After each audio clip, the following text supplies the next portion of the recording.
Seguimos, estamos en la tertulia en este viernes, 20 de agosto del año 2021.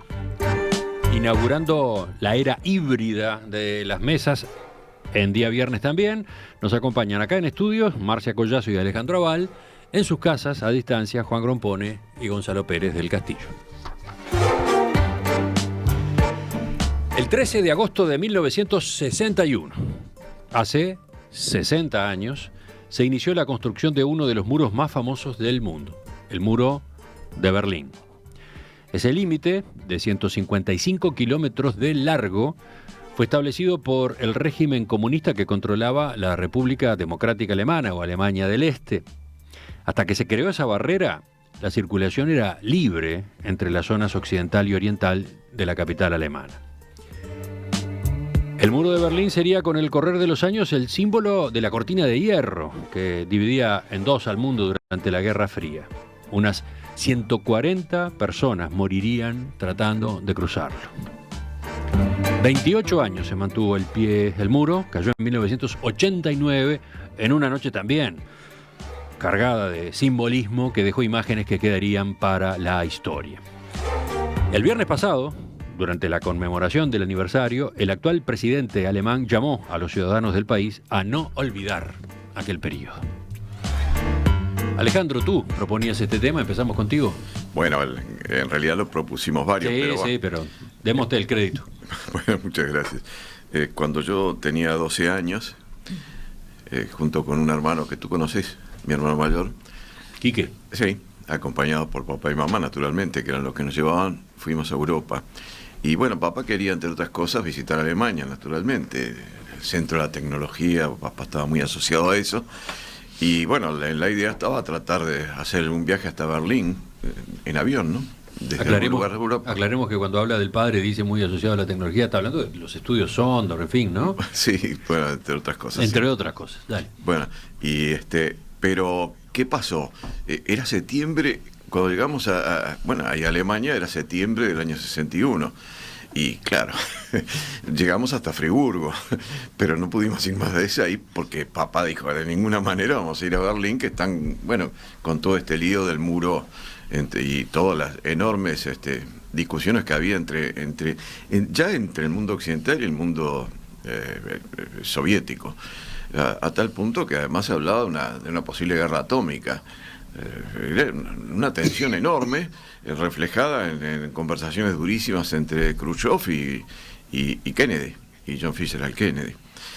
Que todo esto empezó mucho antes, pero empezó los orígenes del muro de Berlín seguramente comenzaron cuando terminó la guerra. Ustedes recordarán que la capital nazi, es decir, Berlín, cayó en el 45 en poder de los soviéticos, quizás en buena parte porque los ingleses y Eisenhower, que comandaba los ejércitos aliados, por distintas razones que no viene al caso ahora explicitar, prefirieron que entraran los soviéticos primero o dejarlos entrar los soviéticos. Pero lo cierto es que se dividió Alemania, no lo digo para ti, que seguramente eso lo tenés presente, pero sí para la audiencia, se dividió Alemania en 4 zonas, 3 que terminaron unificándose, la francesa, la inglesa y la estadounidense, y por el otro lado la zona soviética.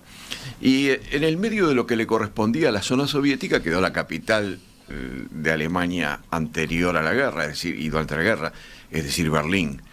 Y Berlín también se dividió en 4 zonas, 3 de las cuales terminaron unificándose, Francia, Inglaterra y Estados Unidos, y una zona soviética.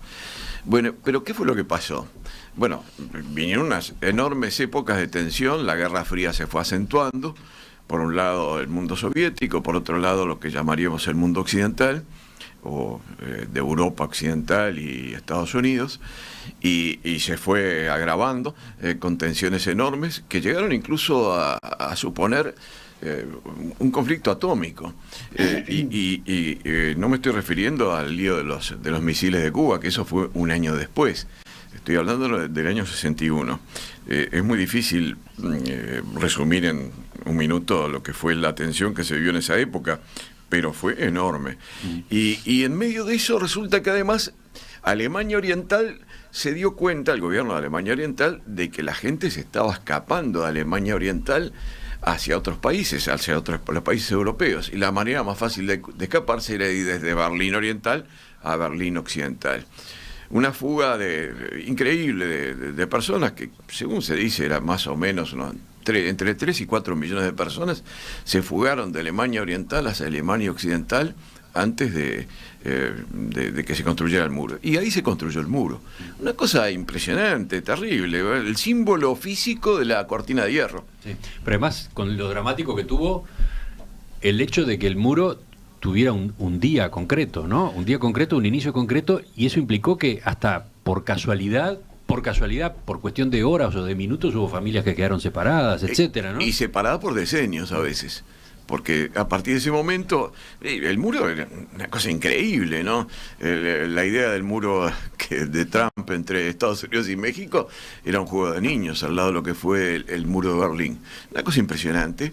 Y bueno, ese muro dividió físicamente a la población de ambos países, realmente nada más que para evitar que se fugaran desde Alemania Oriental hacia Alemania Occidental. Pese a que el gobierno de Alemania Oriental decía que era para evitar que fueran los fascistas occidentales a meterse en Alemania. Una mentira, ¿no? Nadie trataba de cruzar el muro desde Alemania Federal hacia Alemania Oriental. En cambio, sí hay una enorme historia de personas que sucumbieron o intentaron escapar de Alemania Oriental hacia Alemania Occidental a través del muro. Pero bueno, podría seguir mucho más, pero creo que es bueno que compartamos entre todos nuestra opinión. Dejemos que el micrófono se mueva. ¿Quién sigue ahora? Juan. Bueno, Alemania era la zona más conflictiva durante toda la Guerra Fría. Era, digamos, en los hechos era la frontera, ¿no? Es decir, el hecho de que Berlín fuera algo así como el meridiano que separaba el mundo capitalista del mundo socialista. Alemania era un país muy especial dentro del socialismo, porque por empezar, Alemania era un país desarrollado, cosa que no era ninguno de los demás países socialistas del planeta. Era un país desarrollado, capitalista, tenía colonias y que había pasado por el fascismo y que tenía y sobre eso se estableció el régimen socialista en la mitad del territorio. Y era una situación absolutamente anormal, ¿no?, para lo que estaba pasando. Y entonces esto desencadenó en una competencia entre la Alemania socialista y la Alemania capitalista, es decir, una competencia de todo punto de vista, política, económica y como sea, y tecnológica.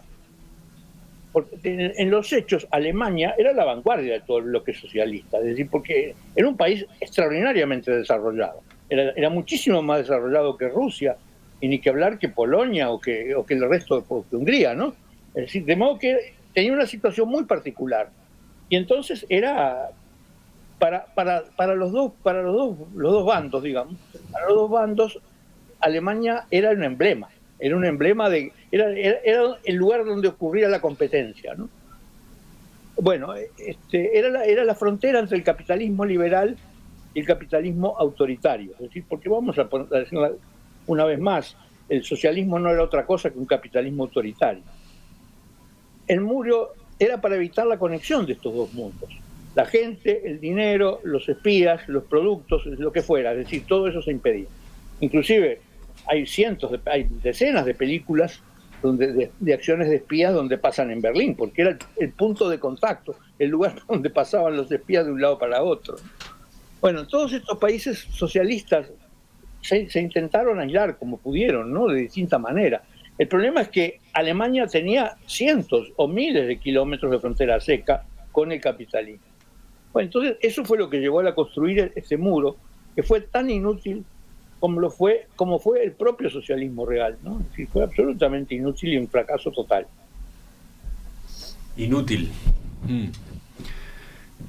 Sí. Sí, está bien, inútil, fracaso, pero en el medio, hasta que se terminó comprobando eso, ¿qué saldo dejó, no? No, pero es exactamente la imagen del socialismo. El socialismo que fue inútil finalmente, y cuántas cosas pasaron entre medio, cuántos sufrimientos, cuántas muertes, cuántas cosas ocurrieron entre medio. Sí, Es decir, yo creo que inútil no es no es la palabra que yo hubiera utilizado, porque realmente fue muy sacrificado todo eso.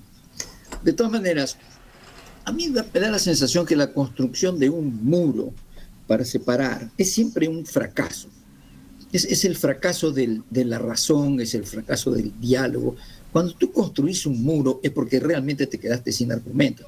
Como bien decía Alejandro, sí, la cifra que se calcula de gente que se estaba pasando de la Berlín Este a Berlín Oeste, se calcula en 3 o 4 millones de personas. Se pasaban como 1.700 personas por día.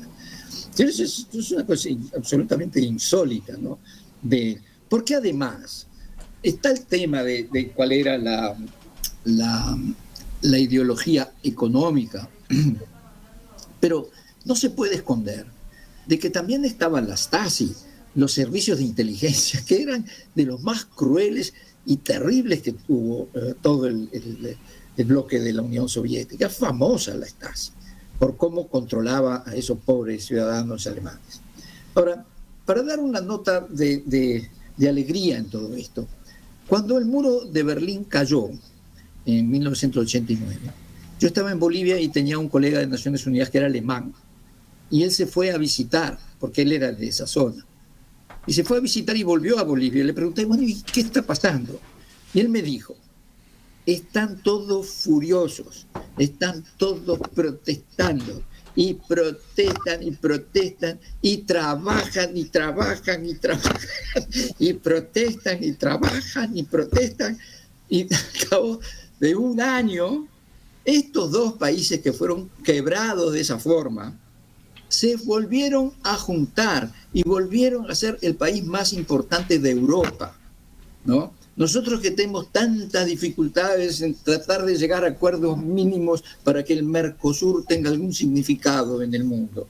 Esto es el ejemplo de estos dos países, divididos de esa manera, por un muro que no lo dejaban pasar. En un año fueron capaces de recomponerse y de ser hoy día el país más fuerte de la Unión Europea. Y yo creo que eso es una nota buena, que habla, además, también para nosotros, de lo desastroso que fue el socialismo real. No para la economía, para la gente, para la gente. Dice uno de nuestros oyentes, Agustín, parece una simple línea en el piso, pero tiene detrás mucha historia y dolor. ¿Por qué? Porque nos está mandando una foto que evidentemente tomó él de visita en Berlín.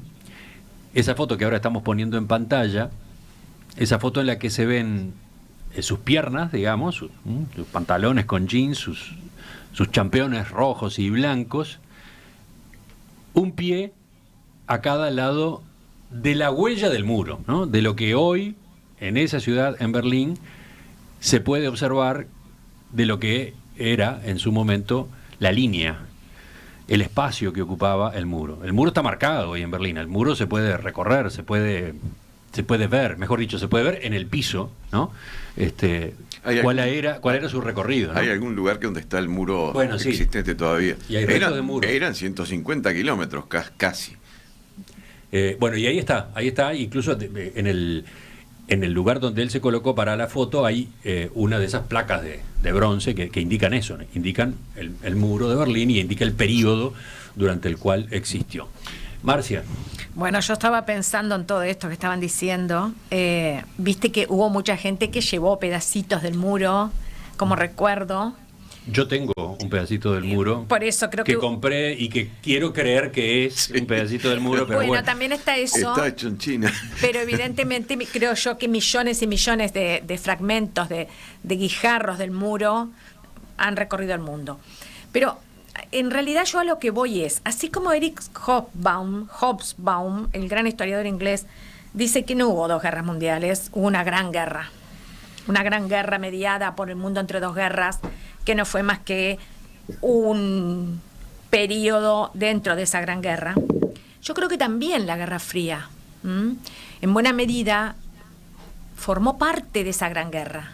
Claro, habría que dividirla en periodos, es verdad, pero no me parece que haya habido un corte que uno pueda decir, se terminó la Primera Guerra, se terminó la Segunda Guerra. No, porque la Guerra Fría, si bien la Guerra Fría fue una cosa muy, pero muy peculiar y muy específica, que nos hizo mucho daño en términos discursivos, de mentalidades, no solamente nos hizo daños físicos, pero quiero decir, este enfrentamiento brutal entre Estados Unidos y la URSS, sí, se enarbolaron eslóganes, pero esos eslóganes, en una buena medida, eran falsos. Es decir, el socialismo real o el comunismo tuvo unos excesos monstruosos cuando fue totalitarismo, es verdad. Pero también no debemos olvidar la salida con Gorbachov, que, según grandes historiadores europeos, fue una de las causas determinantes de la caída del muro. Eso por un lado. Por otro lado, Estados Unidos, bueno, se calcula que de 1994 a 2014 murieron unas 10.000 personas intentando entrar a Estados Unidos por la frontera con México. Es brutal. No es que vamos a contraponer vidas contra vidas, muertes contra muertes, pero sí creo yo que deberíamos contraponer míticas contra míticas en la medida en que esas míticas nos hagan daño como humanidad. Entonces me parece que alrededor de la Guerra Fría y del Muro de Berlín hemos ido construyendo una serie de relatos que para algunos pueden ser fantásticos, pero a mí si me dicen que en este momento el cielo es verde, yo le puedo decir a la persona, sí, mira, tenés razón, el cielo es verde, pero los efectos de la realidad y de mis problemas y de las angustias de la humanidad, la verdad no me va a servir de nada reconocerle a alguien que el cielo es verde. Y me parece que ha habido, por eso digo, alrededor del Muro de Berlín y de la salida y de la brutal contraposición, capitalismo, comunismo, libertad, igualdad, que no tienen por qué estar contrapuestas. Me parece que ha habido una gran mítica que nos ha hecho mucho daño. Y creo que es una de las cosas que debemos reflexionar en este aniversario. ¿Quién toma esa posta? ¿Me permitís un comentario breve? Hay manos levantadas del otro lado, pero sí, dale. Para Marcia. En realidad es difícil asimilar la situación que mencionaste de los que fallecieron tratando de entrar a Estados Unidos con los que fallecieron tratando de salir de Alemania Oriental. No porque esté bien ni mal, sino porque no es lo mismo que fallezca gente tratando de entrar a un lado, porque se supone que el régimen de Estados Unidos no los deja entrar, que los que fallecen tratando de salir de un lado, como ocurría con la gente que fallecía tratando de salir de Alemania Oriental. No. Es exactamente al revés. Lo traigo porque es abrumadora la cantidad. Bueno, está bien, pero es al revés. No sé, puede ser. Lo traigo porque, de nuevo, dentro de la mítica que hemos construido, tenemos que ir a la realidad. ¿Quién iba a agregar algo acá también? Agrego yo en todo caso que a propósito de la desesperación por salir y por burlar el muro, hay museos, ¿no? Hay museos. El museo del Checkpoint Charlie, por ejemplo, tiene una gran recopilación de esos intentos. En algunos casos hasta ingeniosos y, entre comillas, graciosos, ¿no? Los recursos que se llegaba a imaginar, a crear en esa desesperada, ¿cómo decirlo? En esa desesperada ansia por encontrar la manera de sortear, no solo de pasar el muro, sino además de escapar a los guardias del muro, a las balas, a los escopetazos, ¿no? ¿Qué ibas a decir? No, que lo del muro fue... es impresionante lo que queda, bueno, lo que hace sentir lo que queda del muro, pero fíjense, yo tengo acá, si me permitís leerlo, ¿no? 41 kilómetros de muro de una altura de 360 metros, 60 kilómetros de muro prefabricado de una altura de 30-40, 70 kilómetros de alambre de espino con una altura de 3 metros, 161 kilómetros de calles iluminadas rodeando el muro, 114 kilómetros de vallas además del muro, 186 torres de vigilancia, 31 puestos de control.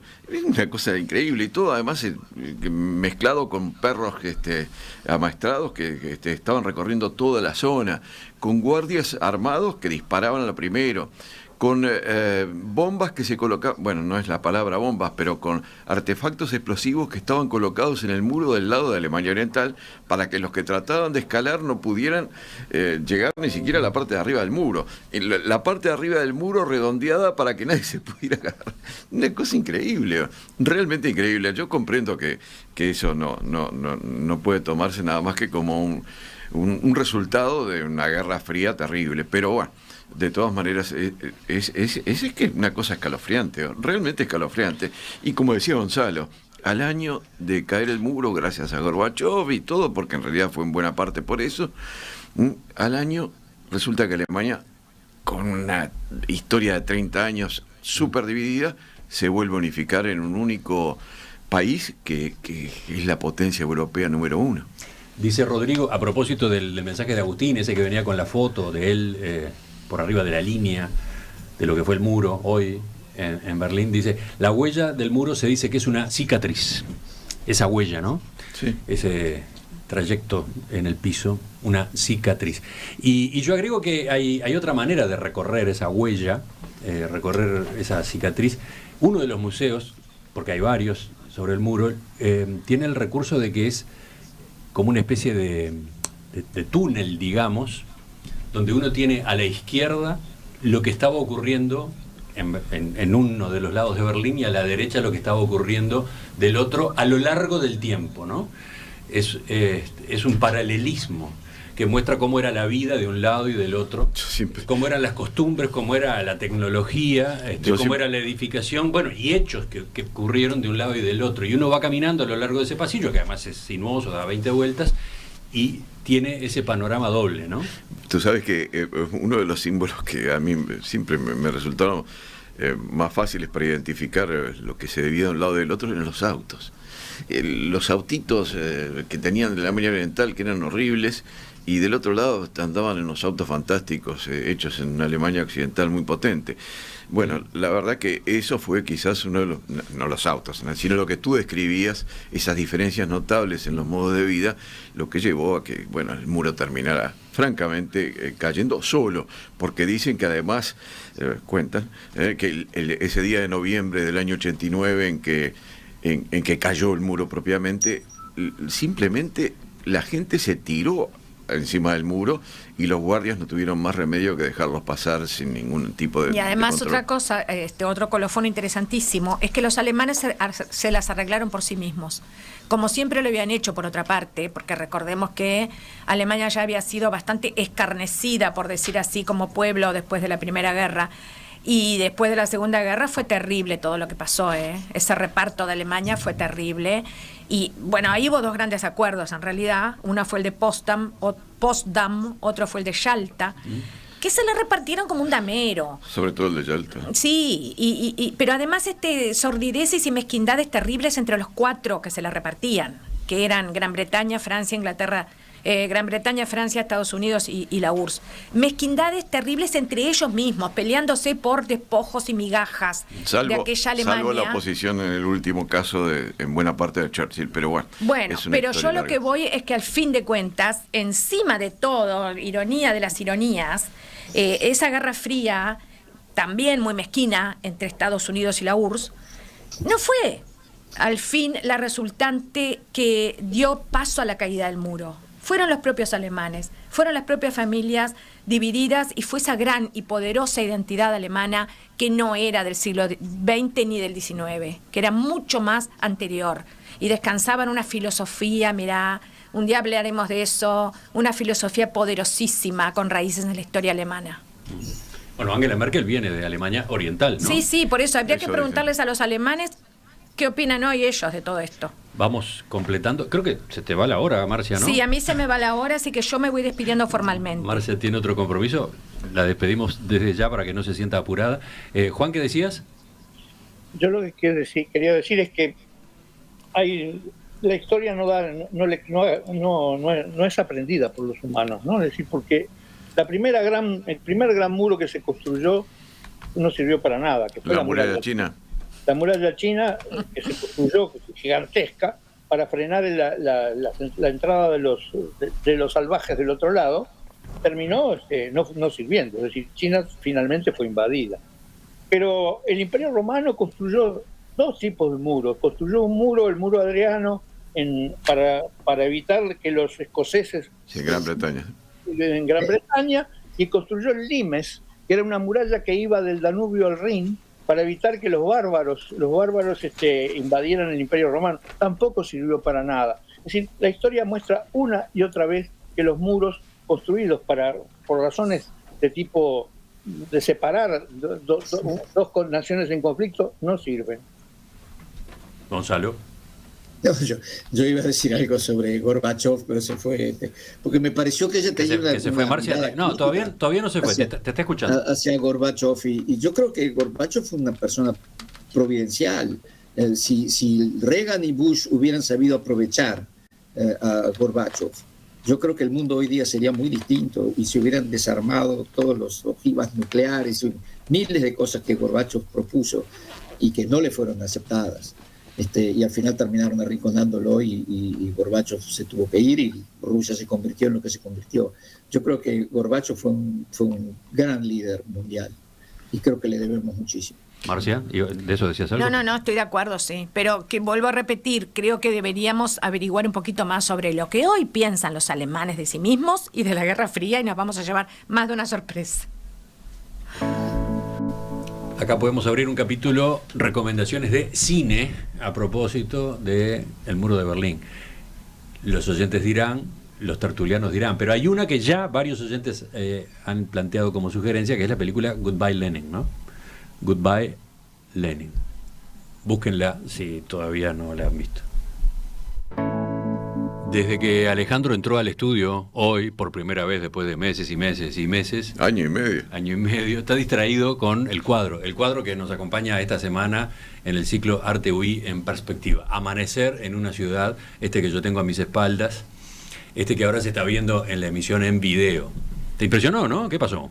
Sí, no, me gustó muchísimo. La verdad es que me impresionó mucho.